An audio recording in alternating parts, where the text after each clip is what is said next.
You're the commander-in-chief of the United States Armed Forces. When an accusation has been leveled, a serious accusation of the committing of war crimes, and it's days removed from the reporting, and you're like, nah, I just don't know, haven't looked into it. It looks like if someone's going to be labeled a war criminal between the two war criminals that we have in high office right now, Donald Trump, commander-in-chief, war criminal, and the Secretary of War, Pete Hegseth, war criminal and murderer, only one's going to survive. This is cutthroat, running man, survival of the fittest action. And it is going to be Donald Trump, who seems to be poised on the precipice, ready and willing to throw Pete Hegseth right under the bus. Yesterday on Air Force One, on Donald Trump's triumphant return from Washington, D.C. after his weekend away in sunny Florida, he was asked questions about the war crime that was committed. More and more experts are now, you don't have to take my word for it that it was a war crime, even though I've been saying this for a week now.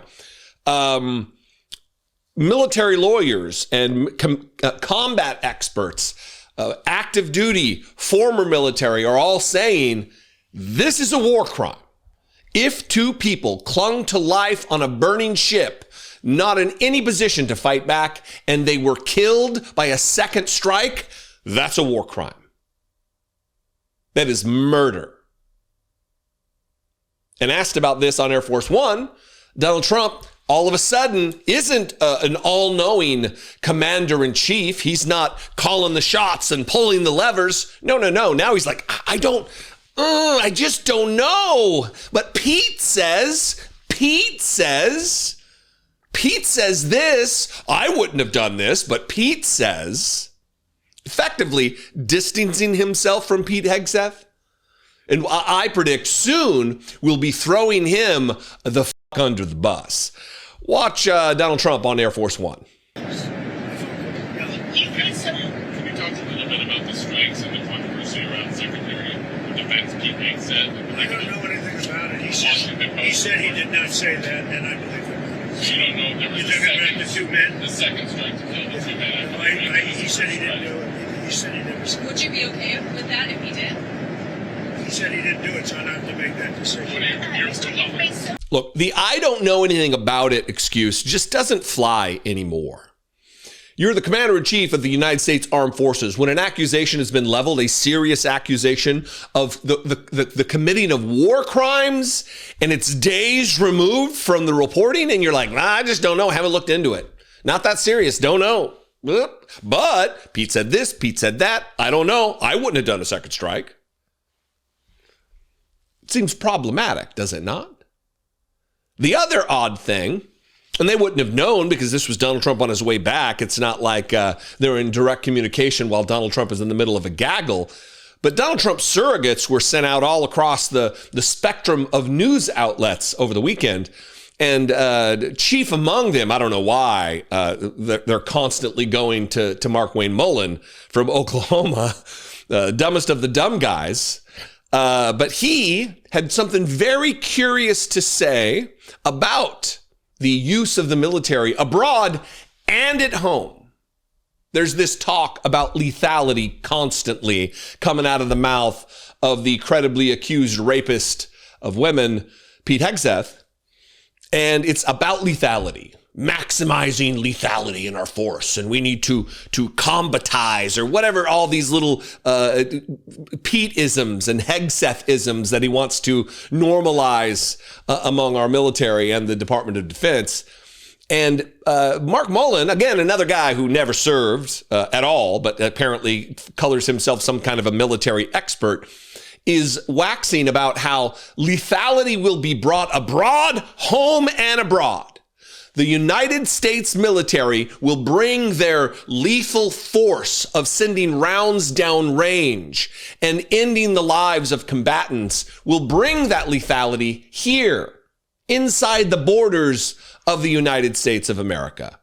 Watch dumbest of the dumb guys, Markwayne Mullin. The president and the Secretary of War has been very clear they're going to use lethality against our enemies, home and abroad. This has been very clear what's going on right now. that the drug organization that is considered a terrorist organization that is flooding our streets with drugs, that's killing Americans every single day, they're being proactive on it. Good on them. Are we doubting that these drug dealers are actually drug dealers? Do we think they're just out there fishing? Do we doubt that this is a terrorist organization that's killing thousands and thousands of people on our streets? What are we questioning here? These individuals don't care about the lives of our friends and families. Why do we care if we take them out in international water? It is a war because they've declared war on our streets, and the President and Secretary Hegseth is doing exactly what we should be doing, being proactive against our enemies, and that's what they're doing here. And I applaud them for doing something, because the past administration did absolutely nothing, why thousands of Americans died on our streets. Yeah, and I just want to point out that, again, that it's the Republican chair of the Senate Armed Services Committee and the Republican chair of the House Armed Services Committee who say that they want to look at the whole operation, which you just described. Look, he might be a dumb shit, and to be sure he is. It is inarguable that he is. But when a United States senator, an ally of the President of the United States, a stated ally of the Secretary of Defense, Pete Hegseth, when he says the President and the Secretary of War have been clear, they're gonna use lethality against our enemies, home and abroad. Which enemies at home is the United States military going to use lethal force against? Mark Wayne? You can't just chalk this up to misspeaking. He's a seated, elected United States senator. He's no longer a doofusy congressman from Oklahoma. Now he represents the entire state. He's a professional communicator. Should be, right? And he is intimating that the President and Secretary of War, two war criminals, are ready to bring that lethal combat, that killing of enemies at home. Really, what need is there of me to analyze this, to provide commentary? This is scary, disgusting, anti-constitutional, illegal. And while all of the consternation has been going on for the better part of 2 weeks about the calls for United States military members to only follow lawful orders, and you got senators here saying the military is going to bring lethal force against American citizens.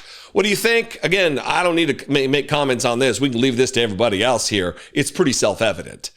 Comment below or call the voicemail line 714-576-4054. And of course, as always, you can email me daily@dollemore.com. Please consider supporting this work through your $2 a month signing up to be a channel member on YouTube, or going over to patreon.com/IDoubtItPodcast, patreon.com/IDoubtItPodcast.